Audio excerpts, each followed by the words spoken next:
Hola, ¿cómo están?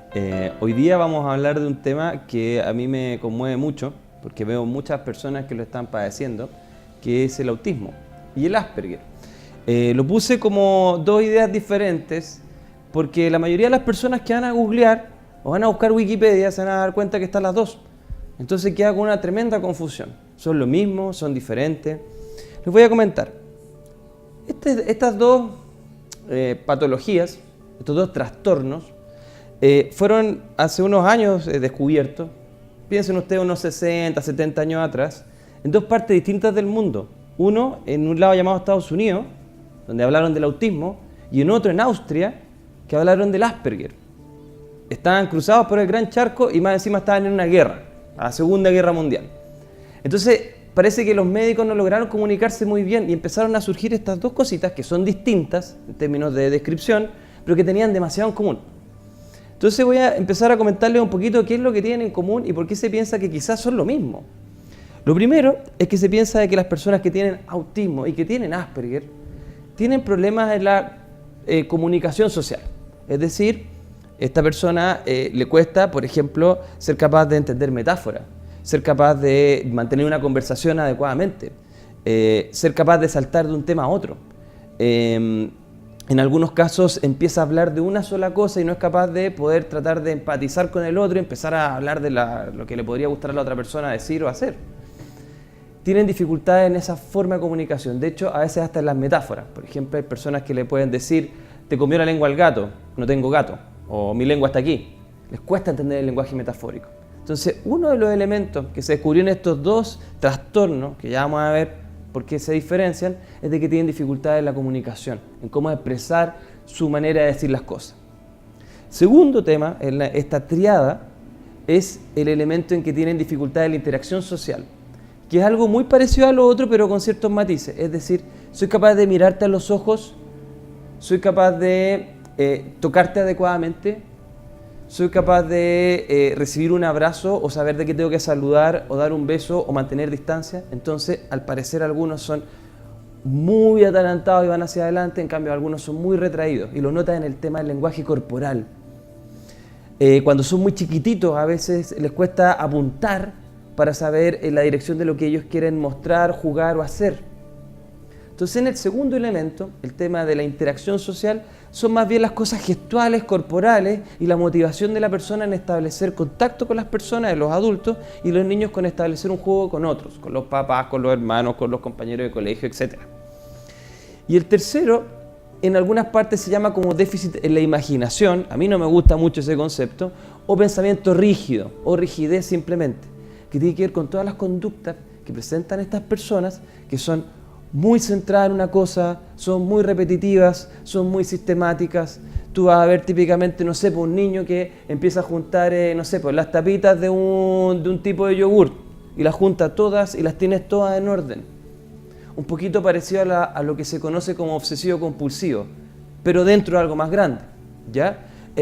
Otros empiezan a, digamos, empezar a obsesionarse con el tema de, no sé, de saber de los dinosaurios. Entonces un niño, no sé, de 10 años y que solo te hable de dinosaurios y que te haga las preguntas más increíbles y que sepa más que un profesor, pero que no sepa hacer ninguna otra cosa.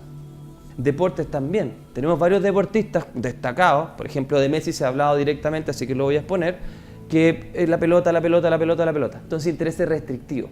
Entonces, si vamos resumiendo un poco, parece que estos dos trastornos, autismo y Asperger, tienen en común de que tienen dificultades en la comunicación, tienen dificultades en la interacción social y tienen conductas repetitivas.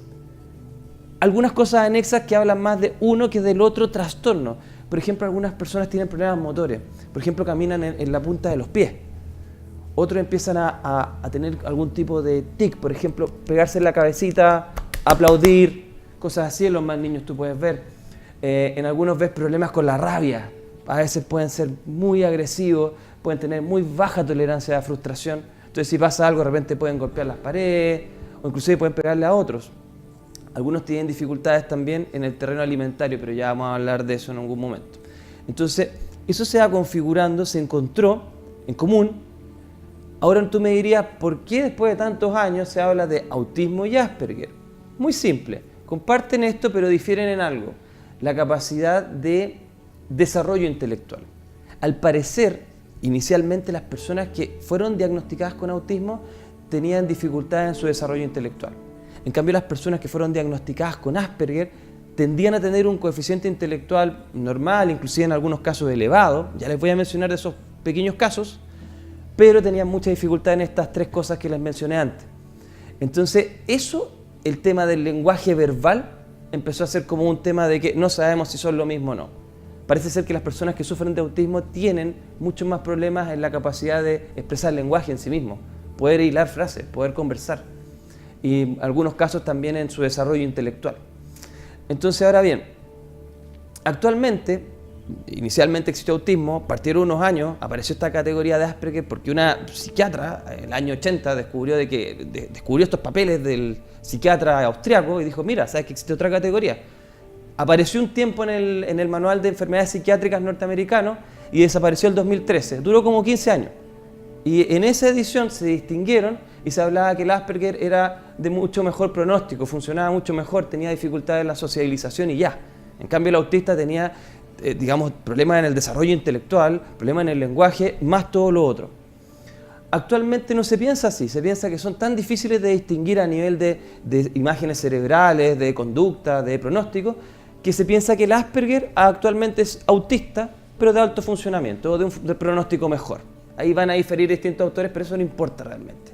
Entonces, actualmente todos son parte del trastorno del espectro autista, que es una gran categoría para meter en un saco gente que es muy distinta entre sí y que tiene también otras patologías asociadas diferentes, pero que básicamente van a estar relacionadas en esta tríada autista, que es lo que les acabo de mencionar y se los voy a repetir: dificultades en la comunicación, dificultades en la interacción, conducta repetitiva. Ese es como el eje de esta cuestión. Ahora, cosas distintas, mira, por ejemplo, se ha descubierto que muchas de las personas con autismo tienen problemas de epilepsia, 1/3 de ellos. Los primeros años se descubrió que tienen la cabeza más grande los niños. Se dan cuenta que la circunferencia es más grande. Entonces, no sabían exactamente por qué es. Si es porque, por ejemplo, tienen hidrocefalia, algunos casos tienen, si es porque realmente tienen más masa encefálica. Se descubrió que hasta cierto momento del desarrollo hay más materia gris, más materia blanca, que son las conexiones y la sustancia del cerebro. Algo de eso hay. Se descubrió mucho más epilepsia, creo que se los mencioné ya recién, 1/3 de ellos. Se descubrió también de que en algunos casos, lo que a mí me toca ver, tienen dificultades en la atención. Entonces de repente un niñito llega, es muy complicado, se mueve de un lado para otro, grita, no se controla, y dicen el niño tiene un déficit atencional. Sí, tiene un déficit atencional, pero también tiene autismo. Entonces también hay mucho de eso. Hay muchos niños también que en la adultez van a poder manifestar otras patologías, ojalá no. Por ejemplo, algunos van a tener elementos similares al trastorno bipolar, que es lo que podemos hablar otro día. Algunos casos me ha tocado vivir, no es parte de la literatura, pero se los menciono, que se ha transformado también en síntomas de esquizofrenia, que surgen normalmente a los 20 años, 18, 20 años en los hombres principalmente. Hay una conexión en estas dos patologías, pero no se atreve todavía la ciencia a ir un poco a mojarse el potito en eso, digamos. Pero hay algo de eso y si lo podéis constatar ya les voy a explicar el cómo. Así que eso es a grandes rasgos. Vamos a responder unas preguntas también luego, ¿ya? Quería meterme un poco en... Ya, entendemos un poco esta característica. A ver, ¿es distinto en la cabeza de estos niños? Parece que sí. Parece que estos niños tienen las conexiones distintas del cerebro. Es decir, no es que haya ni falte ni sobre nada. Es de que está en cantidades distintas en cada parte. Por ejemplo, tú tienes acá una zona que se llama el lóbulo frontal. Y aquí tienes una zona que se llama cerebelo. Si imaginariamente pudiéramos hacer este mapa. Y parece que las conexiones que van de este lado a este lado son distintas en los niños con autismo. O Asperger, igual. También esta zona de acá que se llama lóbulo temporal parece que está activa de manera distinta en esas personas. ¿En qué influye? Por ejemplo, en que les cuesta captar las caras de las personas. Ya vamos a hablar en detalle de eso, pero parece que estas personas están seteadas para que les cueste mirar a un otro y entender lo que está tratando de expresar con su cara, con sus ojos, con sus labios. Pero parece que tiene que ver con disfunciones en estas zonas. Ok. ¿Y qué más hay? Parece que les cuesta empatizar. ¿Por qué les cuesta empatizar? Porque también hay alteraciones en áreas profundas del cerebro que no se las puedo mostrar, pero vamos a profundizar, sumergirnos imaginariamente, que se llama las amígdalas cerebrales. No las de acá por si acaso, unas que están acá adentro. Y esas zonas del cerebro son capaces de dar valor emocional a las cosas. Y en ellos, en un momento al principio están más grandes y cuando llegan a la adultez como que se quedan estancadas. Entonces les cuesta dar un valor emocional a las cosas. Y todas estas cosas no es porque ellos lo hagan porque usted lo educó mal, porque usted no es una buena mamá o papá, pareja o lo que sea. Es porque hay una diferencia neurológica relevante, pero que todavía no podemos concatenar, no podemos entender este puzzle, todas las piezas, y qué es lo que hay que hacer y qué es lo que es diferente, porque en cada persona con este trastorno es distinto lo que tú descubres en su cerebro. Entonces cuesta hacer grupos para definirlos como una categoría en sí misma, a nivel ya más estructural, más médico, más cerebral. Así que es una pega bien difícil, pero sabemos que la conexión de estas neuronas, la migración de estas neuronas, el tamaño, ellas, todo eso, diferente. Y parece que eso explica por qué estas personas se comportan diferente también. Ahora, existe una serie de mitos respecto, por ejemplo, a estos trastornos. Por ejemplo, que si todas estas personas son súper duper brillantes, porque hay una película llamada Rayman, que salió una persona con autismo que tenía una capacidad matemática extraordinaria, fuera de serie, y adivinaba las cartas en un juego en el casino. Sí es cierto de que algunos niños con autismo y algunos adultos con autismo tienen el síndrome del sabio, que son personas que tienen una capacidad excepcional en matemática, en ser calendarios humanos, un tipo que se llama Kim Peek, por ejemplo, que tú le dices una fecha en cualquier año y te dice qué día fue. Y después, como el tipo es una calculadora humana, una enciclopedia, te puede decir qué cosas, quiénes murieron y qué eventos importantes pasaron ese año, inclusive 300 años atrás. En la ciudad donde vive en Estados Unidos, él va todos los días con su papá y él ha leído todos los libros de esa biblioteca. De hecho, puede leer con cada ojo puede leer una página distinta de un libro. Entonces tiene una memoria pero extraordinaria. Pero tú me preguntarás entonces, ¿por qué no sabemos más de este super genio? Porque este genio ni siquiera es capaz de abrocharse sus zapatos. El costo de tener esa super memoria y super cálculo es de que tiene cero capacidad de habilidad social. Es como un niño, pero un niño genio, un niño con una memoria extraordinaria. Cuando han visto su cerebro han descubierto que justamente estas áreas en el lóbulo temporal están conectadas distintas. Ahora, ¿por qué? En el caso de muchas personas es porque hay una genética detrás. En el caso de otras personas es porque hay una lesión detrás. La mitad de estas personas han tenido lesiones. Los que a mí me toca ver son niños que tú les preguntas la historia clínica y te dicen, no, ¿sabes qué? Tuvo problemas con el líquido amniótico, no, ¿sabes qué? Tuvo problemas, le llegó poco oxígeno, no, ¿sabes qué? Lo sacaron con forceps, no, ¿sabes qué? Tuvo una infección cuando recién nació, no, ¿sabes qué? La mamá tuvo tal y cual problema en el proceso de gestación, del embarazo.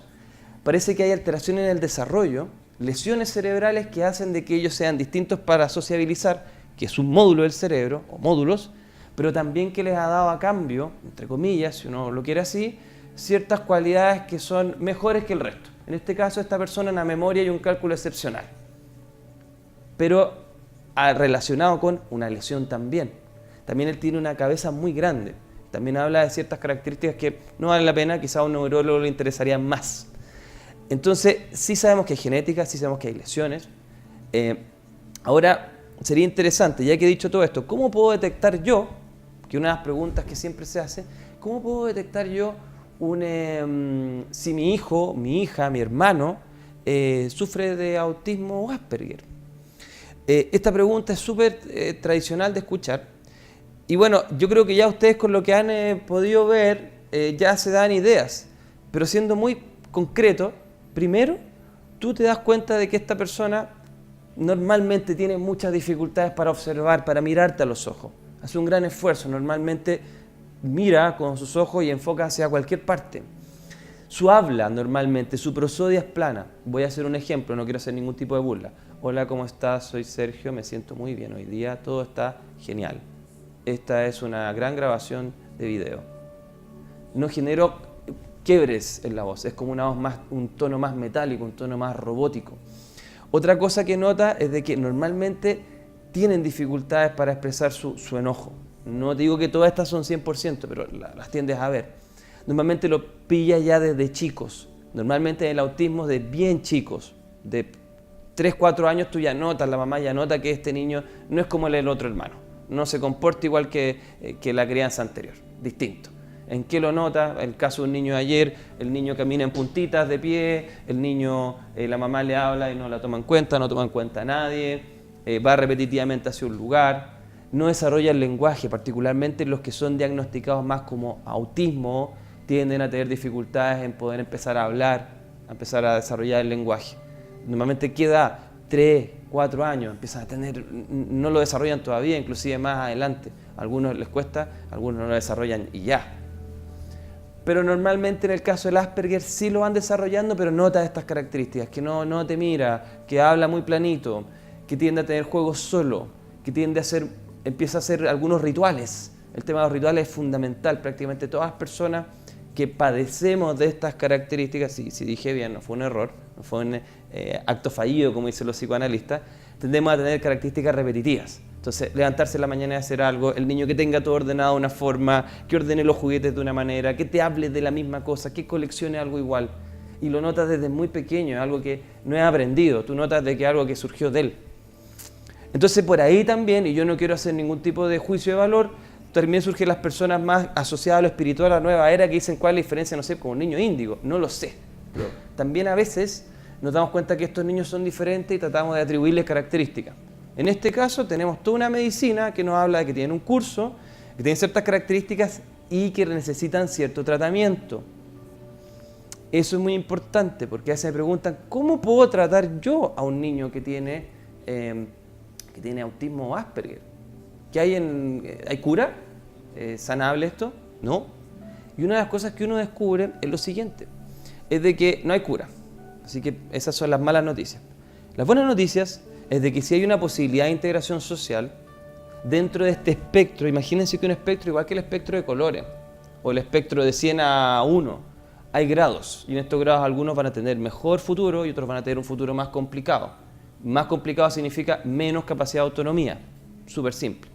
Entonces, dentro del tratamiento que ayuda a disminuir los síntomas, porque como te digo, como es una desconexión, o sea, una conexión distinta cerebral a todo nivel y hay millones de redes o montones de ellas, es muy difícil detectar qué es lo que tenemos que cambiar en él. Pero bueno, lo que sí se detecta es lo siguiente, hay medicamentos que ayudan.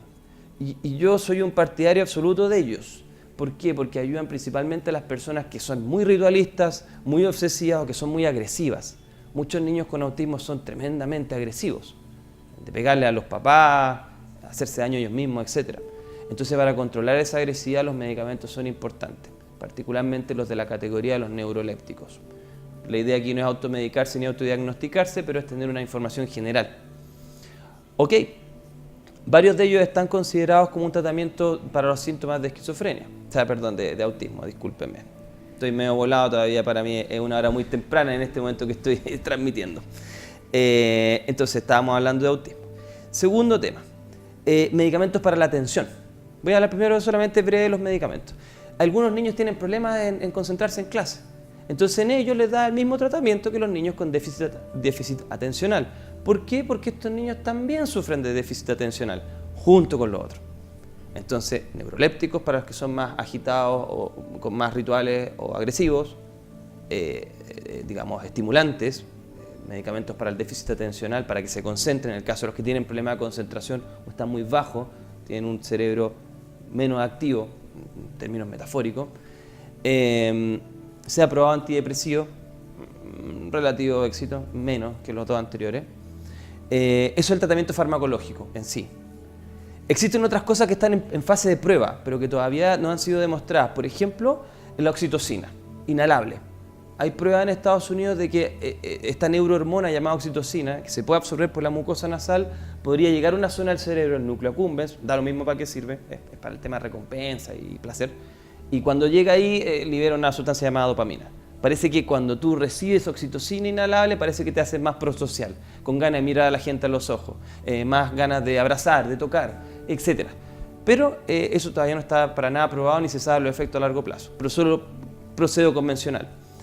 También los medicamentos para la epilepsia, porque un tercio de estos niños tienen actividad epiléptica y el cerebro de ellos, cuando tú lo analizas con electroencefalogramas, tú ves de que algunos tienen epilepsia y otros tienen lo que se llama el lentecimiento, que es como una característica cerebral que podría ser un predictor de cortocircuito en el cerebro o de alteraciones relevantes. y en eso puedes utilizar medicamentos para la epilepsia y pueden andar bien. Ese es un tema químico. Segundo tema, psicológico. Hay gente que ha probado hipoterapia, psicoterapia, nado, distintas cosas para tratar de generar un tratamiento para estos jóvenes. Y en general tú ves de que esto ayuda a que ellos aprendan a tener más habilidades sociales. Podría estar relacionado con los 3 elementos de la triada, pero sobre todo con el elemento de aprende a tener una buena interacción social. Cómo mirar, cómo gesticular, aprender técnicas de lenguaje no verbal, es súper importante. Algunos pacientes los entreno en eso. Como poder impostar, llámese como la gente que imposta una voz como de un cantante, no con la voz de ellos, impostar habilidades sociales, más o menos entender qué es lo que piensa el otro cuando yo digo esto, porque también son brutalmente honestos, entonces a veces se dicen cosas que después dañan a otro, pero es por esta miopía de poder observar un otro, por el tema neurológico. Entonces hacerle una psicoterapia de educación es re bueno, porque ellos ayudan a entender cómo ponerse, cómo mirar, qué hacer para establecer esto que en el fondo no está dentro de tu manual, porque imagínate, somos personas que no tenemos adentro de nosotros el manual de cómo operar socialmente bien. No está presente ahí. Entonces tú tienes que crear uno que es innato para el resto. Entonces el resto dice, pero ¿cómo no sabe esto? Que es implícito. Bueno, porque no tiene, es implícito porque su cerebro es diferente. Y ahí voy al tema de la condición. Yo no lo considero una condición porque hay una diferencia respecto al desarrollo psíquico normal. Y también por una segunda razón. Si los papás que me están escuchando se enojan porque digo que es un trastorno y no una condición, piensen en lo siguiente. Los sistemas de salud tratan enfermedades, tratan trastornos también. No van a tratar una condición. Necesitamos poder mejorar la calidad de vida de estas personas y para eso necesitamos dinero, necesitamos el movimiento de todo el sistema de salud. Y creo que por eso es bueno tenerlo dentro de una patología, dentro de un modelo médico. No por un tema de ego, porque también hay que hablar de que los papás a veces se sienten muy molestos porque los hijos son una proyección de los padres. Y si decimos que un niño tiene un trastorno, los papás se sienten tocados, se sienten afectados en su orgullo. Y no debemos pensar así porque tenemos que estar primero preocupados de las necesidades del paciente, después de las necesidades de los papás. Ok, entonces, habiendo explicado todo esto, bueno, me gustaría que pudieran empezar a establecer preguntas a través de las distintas redes sociales. Me gustaría también hablar de cuál es el pronóstico de estos niños. El pronóstico de estos niños en general es bueno. Les había hablado que existe una tercera terapia que se llama neurofeedback, que es la que ya más tratamiento hago más en mi consulta, que es tratar de, con un equipo de monitoreo cerebral, electroencefalograma u otros, tratar de ir modificando el proceso en el que el cerebro hace las cosas. Esto es como una kinesiología cerebral, es como una gimnasia cerebral. La persona observa su cerebro en vivo y la persona es capaz de modificarlo. El cómo es un poco más complejo, pero es a través de ciertos videojuegos que muestran de una manera simbólica la señal cerebral y tratan de condicionar a la persona a que lo haga de la manera que intentamos modificar. Y eso también tiene resultados muy buenos, pero toma mucho tiempo y cada persona es muy distinta, entonces no hay un modelo que sirva para todos. Pero sí, lo que les quiero transmitir es que hay esperanzas para la mayoría de estos casos. Tú tienes que luchar para que tu hijo, tu hermano, tu pareja logre autonomía, porque esto es lo principal. Cuesta que ellos se puedan desempeñar socialmente a pesar de que sean muy inteligentes algunos de ellos, pero hay que tratar de establecer la autonomía y para eso deben desarrollar estas habilidades sociales. Por eso, más que una condición, pensemos de que estas personas necesitan ayuda para salir de ese cascarón, de ese miedo, de esa frustración de no poder relacionarse con otro, para poder establecer amor, para poder establecer familias, para poder establecer lazos. Que eso es lo que ellos empiezan a perder y empiezan a sentirse distintos, extraterrestres en un mundo donde ellos no pueden entender porque no entienden los códigos. Eso sería en términos principales lo que yo quisiera decir. Un pequeño detalle, mucha gente me pregunta, ¿y qué tiene que ver esto, por ejemplo, con las mamás, con la vacuna? No me voy a meter mucho en la vacuna, pero la vacuna se ha notado de que no tiene relación con el surgimiento de estos trastornos. Aunque sí, el cerebro de un niño es mucho más sensible a los metales pesados que el cerebro de un adulto. Está bien. Varias regiones de este país deberían preocuparse más del agua que de la vacuna, que están llenas de metales pesados. Ok. El otro elemento es de que las mamás, cuando han consumido sustancias, particularmente alcohol, pueden generar niños que no tienen autismo, pero tienen un síndrome llamado síndrome alcohólico fetal. Podemos hacer otro video hablando de todas las alteraciones cromosómicas y el desarrollo que pueden generar esto que estamos llamando autismo, que es un montón de cosas que no todas tienen que ver entre sí. Pero sí, el embarazo debe ser cuidado porque el embarazo, la gestación, el proceso de desarrollo de estas neuronas está teniendo curso. Así que les agradezco mucho. Esto ha sido una fantástica experiencia. Espero que nos hagan preguntas y nos señalen nuevos temas a futuro. Chau, chau.